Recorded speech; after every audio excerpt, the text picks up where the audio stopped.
Hello everybody, and welcome back to the coolest dog training channel right here on YouTube. I'm Tom Davis, America's Canine Educator. Thank you for joining me here today. If you're new here, hello, welcome to my channel. If you've been here for a while, thank you so much for your viewership and your loyalty. Mwah. So today we have a very exciting video. Want to know why? Because I'm working with a baby bear. That's right, a 17-week-old baby bear came into our facility. It's not dog training anymore, people, it's bear training. I'm kidding, no, but seriously, we have a 17, 18-week-old chow coming in, cutest thing of all time. Well, this kind of brings me back to the foundation of the leash and what it means to a dog, what it should mean to a dog. And the leash introduction is crucial to create a good relationship, a clarity into the relationship, something that means, hey, good job, bad job, etc. Teaching the dog new behaviors all starts with the leash. As you guys know, when I'm dealing with behavior modification stuff, there's so many complexities. Usually the dogs have worked with other trainers and there's a lot going on within the room and it could be dangerous, and all of that fun stuff usually goes into the sessions I primarily do. And so with that being said, I have to use different tools, use different technologies, just being creative to change it up, to make it successful and to make it pleasant for the dog and the experience within training. And so in this session, all I have for tools is my voice and a piece of rope. So I'm really excited to share this with you guys because, again, it gets me back to my roots of just working with an animal on a leash and figuring stuff out. And I personally love doing this type of stuff. And so I hope you guys enjoy it. And if you haven't yet, don't forget, like this video, subscribe to my channel. Don't forget to turn on your little notification bell so you don't miss anything.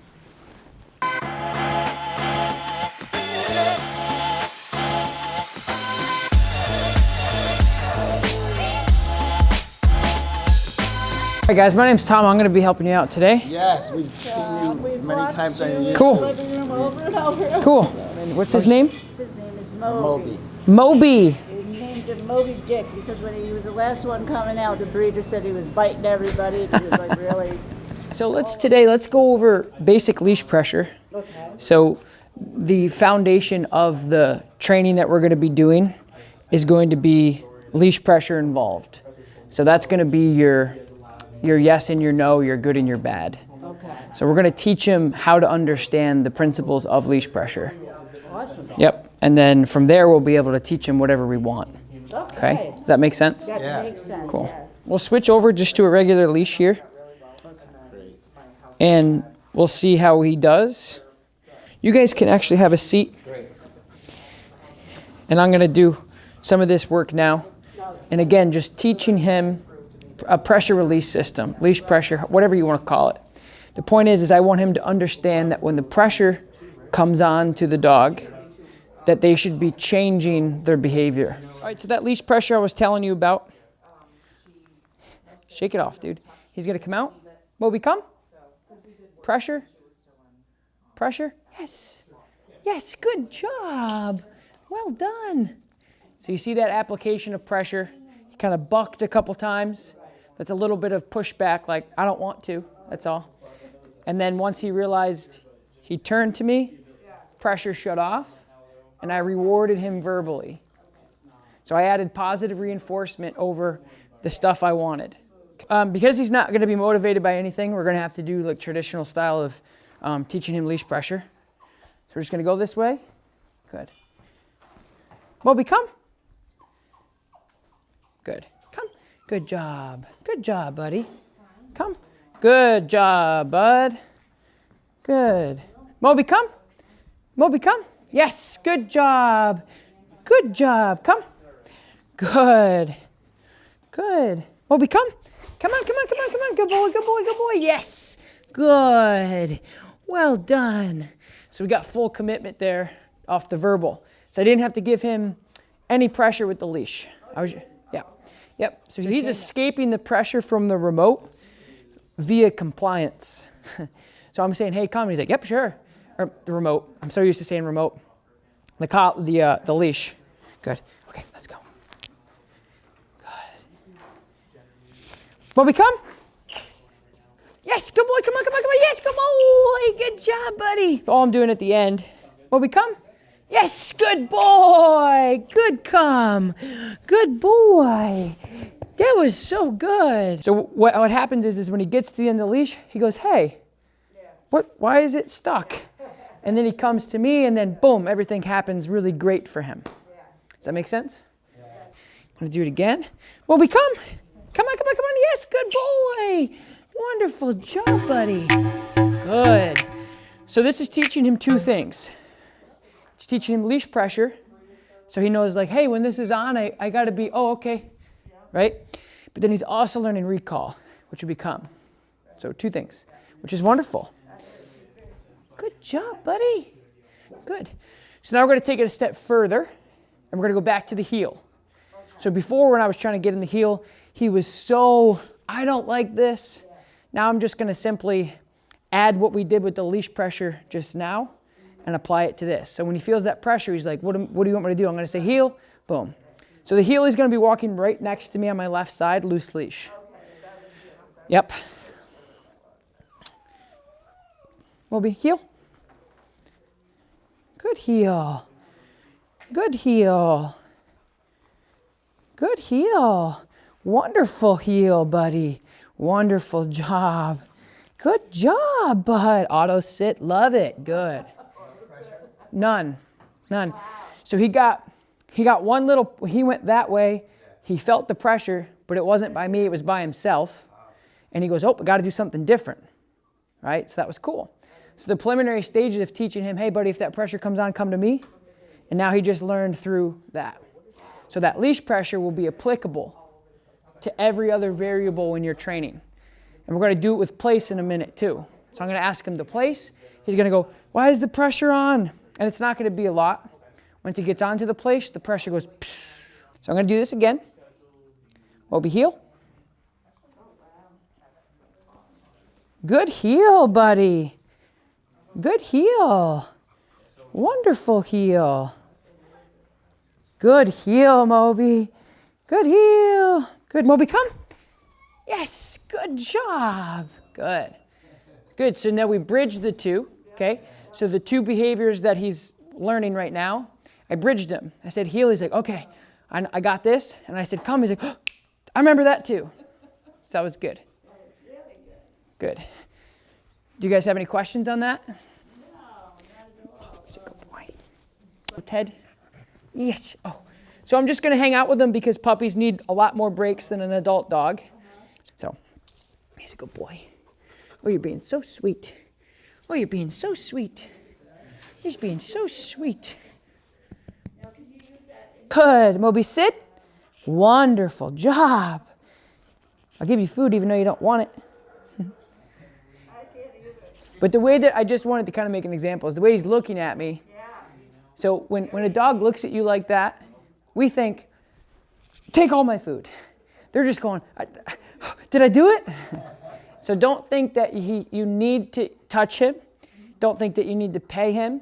Just say, hey, buddy, good job. That's all he's looking for. But because they look at you like that, you automatically go, my love isn't enough.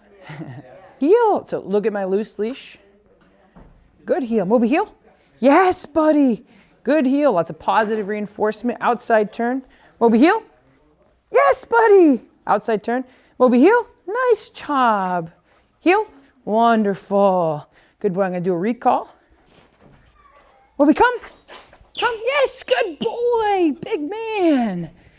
Good job. So all we're going to do is we're going to apply the leash pressure and see if he understands how to shut it off. Okay, just with the leash and the collar. That's it. Moby, place. Yes, good place. Break. Good. So you see how he figured that out? Yeah. His little mind was spinning there and he's like, what? And then he felt it and he goes, do you want me to do this? Yeah. And then he jumped on. So that was beautiful. Good. We're going to do it again.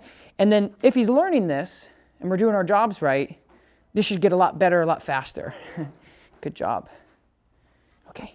Moby, place. Place. Yes, good place. Good. Place. Yes, Moby, sit.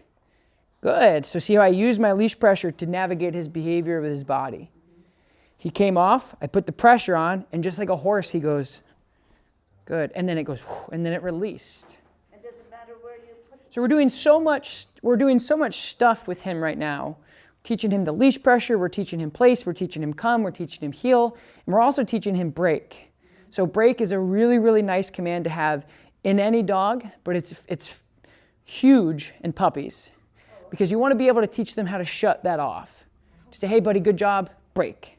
Just like recess with kids. When we say break, that means he can disengage and we then follow him around within reason, right? So that's going to teach him, okay, you're done. Because we don't want to have a gray area. Are you tired, buddy? We don't want to have that gray area to say like, hey, he's done it in our head. And then he gets off and we're like, hey, good job.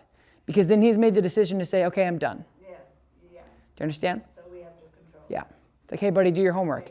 Does one problem and then walks away. You're like, well, not only is he not doing his homework, but he's then learned that if he just wants to stop doing something, he just walks away because you didn't say anything. So we're going to teach him that. So I'm going to use my leash pressure that we developed to teach him what break is and all that stuff. So we're going to collaborate all this together. And he's not going to learn break right now or tomorrow, but over time, like when I tell my dogs to break, they run away from me. They just gas right away from me because they're like, yoo-hoo! Just like I used to do the kickball field in 5th grade. Recess, see ya, right? But just being able to compartmentalize and decompress and work and pay attention and okay, go to Disney, all that stuff. Making sure that you're the gatekeeper. You don't want the dog to say whether or not, okay, we're gonna go here and then we're gonna do this because then you have that really lopsided relationship. That's not good. Moby heel. Moby place. Yes, Moby sit. Good. Okay, break. Yay. So we actually did 4 because I did the sit. So we're gonna turn, good heel. Moby place. Yes. Moby sit. Nice job, buddy. And we get a distraction walking by. He's stimulated. He's excited to see Zach. But he's like, but I think I should do this instead. Hardly. So there, catches him. Just pull him right back up. Moby sit. Good. And that's important to understand that it wasn't so much like, I don't want you off this because it doesn't matter. But it actually does because I told him, hey, buddy, this is what you have to do. You cannot make those decisions because that's the busy road and that's the squirrel. Zach was the squirrel. You're sitting there having a conversation. You say sit and all of a sudden, boom, he takes it, whoop, right? So you have to make sure that if I asked you to sit, it's not because I want you to sit and ruin your fun. Like when he got off to see Zach, it's not going to be a big deal if he runs and sees Zach, but out there it will be. So you have to make sure we're consistent with what we're asking. Well done. Very good. So him and I are done. We're good. We're on the same page. So he's where he needs to be with me. So now you guys have to do it. And I would like you guys to be consistent with where he's at. So we're going to keep him on our left side. So sit him on the other side. Good. It's okay. Good. Okay, so just to that side of the room and then back. So release your pressure. Put your arm down. Good. Yep, you can also choke up on your leash to eliminate that. Place. Place. Place, Moby. Now you can give him a little pressure with the leash. Then release. Good place. Make sure, and then, see, it's a lot. I make it look a little easier than it is. Let me see it for 1 second. I want to just show you the timing of what I want you to focus on. And this is very difficult. You're not doing anything wrong. You just don't know how to do it yet. It takes trust me, it takes a long time. But remember that if and when we do need to apply pressure to the dog in any way, shape, or form, we have to make sure, if it's verbal, physical, whatever, body, we have to make sure that when they do the right thing that we want them to do, we turn that pressure off. Yeah, good job.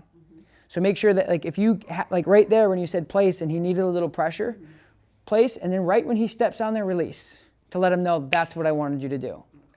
Does that make sense? It does make sense. Just gonna, it's not quite as easy. It's timing. Timing. It's so much. It's so much. So I'm just going to show you really quickly. Okay. Moby heel. So right there, look at my wrist. Not, like completely off. And I'm saying, good heel, buddy. Good heel. I'm going to set him up for success. I'm going to turn. I'm going to go towards the place. Moby place. Yes, good place. Pressure, sit, wonderful. So it was one little, when he tried to jump off the other end, just almost like a horse backing him up. Like this. Good. And just letting him know, like, I know you want to get off, but you got to listen to me, buddy. Okay.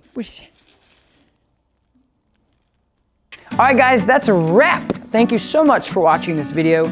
If you haven't yet, don't forget, like, subscribe to my channel. The best way to support me is do those things. Turn on your notification bell so you don't miss an opportunity to win some No Bad Dog merch. Again, to win that stuff, all you have to do is leave a comment below within 3 hours of this video being published. I'm Tom Davis, America's Canine Educator. I will talk to you next time. Peace.